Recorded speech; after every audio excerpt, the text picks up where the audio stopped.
लोकतंत्र का सबसे बड़ा त्यौहार यानी कि आम चुनाव 2024 में होने, और ये चुनाव जब होने तो हर मतदाता की जिम्मेदारी बनती है कि सरकार चुनने में अपनी भागीदारी सुनिश्चित करे।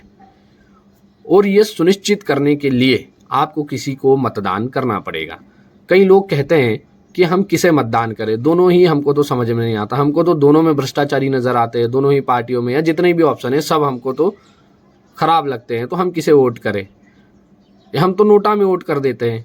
तो मेरा कहना ये है यहाँ पर, या फिर ये कॉमन चीज़ है कि अगर आप नोटा में वोट कर रहे हैं तो सिर्फ और सिर्फ आप इलेक्शन में कंट्रीब्यूट कर रहे हो, आप सरकार चुनने में कंट्रीब्यूट नहीं कर रहे हो। और अगर आप सरकार चुनने में कंट्रीब्यूट नहीं कर रहे हैं तो फिर आपको इलेक्शन में कंट्रीब्यूट करने से कुछ नहीं मिलने वाला है। ये जो नोटा वाला कॉन्सेप्ट है ये बकवास कॉन्सेप्ट है पूरी तरीके से, क्योंकि आपको चुनाव में परसेंटेज बढ़ाने से कुछ हासिल नहीं होने वाला है। तो जो लोग नोटा में वोट करने जा रहे हैं, मेरा मानना है कि वो वोट ना करें तो भी कुछ नहीं बिगड़ने वाला है। दूसरा कि अगर आपको मौका मिला है सरकार चुनने का तो आप अपने मत का प्रयोग करें, अपनी भागीदारी करें उसमें। और आप कहते हैं कि हमारे पास ऑप्शन नहीं है कि किसे चुने, तो आप प्रोसेस ऑफ एलिमिनेशन का यूज़ कर सकते हैं। प्रोसेस ऑफ एलिमिनेशन में ये होता है कि आपके पास जितने ऑप्शन हैं उसमें से आप उन ऑप्शंस को हटाते जाएं जो आपको नहीं पसंद है।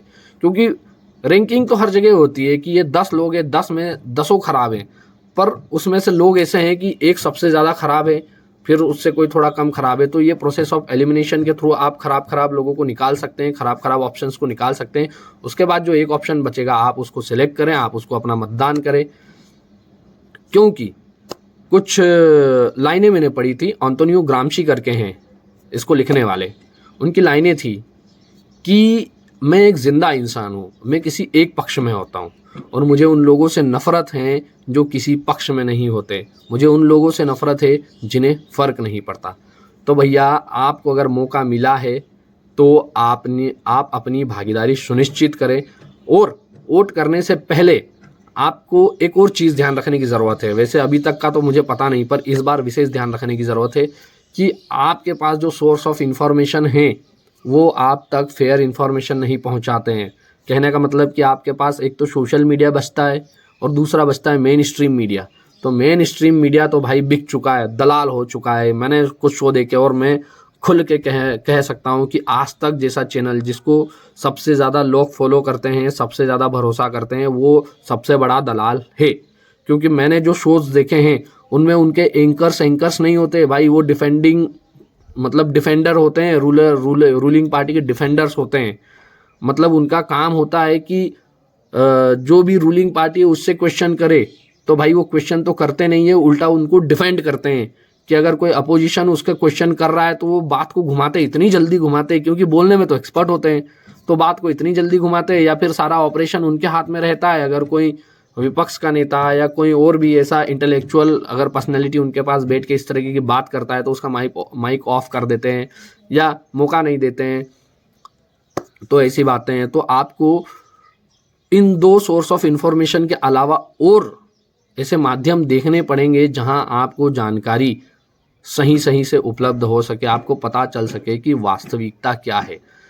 क्योंकि सरकार जो बताती है वो सिर्फ और सिर्फ उसका फ़ायदा करती है, जो विपक्ष जो बताती है वो सिर्फ और सिर्फ उसका फ़ायदा करती है, लेकिन वास्तविक स्थिति क्या है ये किसी को नहीं पता है।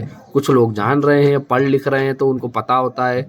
मुझे भी लगा कि मैं अगर इस पे बात नहीं करूँगा तो कौन करेगा। अगर हम इन सब चीज़ों को अनदेखा करते जाएंगे तो रिजल्ट तो भैया इतना ख़राब होगा कि आप अनुमान भी नहीं लगा सकते हो। तो आपको सही इन्फॉर्मेशन जुटाने के लिए मेहनत करनी पड़ेगी, आपको आंकड़े जुटाने पड़ेंगे, या फिर आपको कम से कम उन लोगों को सुनना चाहिए जो बायस्ड नहीं है, जो एक तरफा नहीं है, जो फैक्ट पे बात करते हैं और जो वास्तविकता पे बात करते हैं, जो किसी एक तरफ नहीं है, जो अपना फ़ायदा नहीं देखते हैं। तो ऐसे बहुत कम लोग मिलेंगे आपको जिनको आप इस तरीके से कंसिडर करते हैं।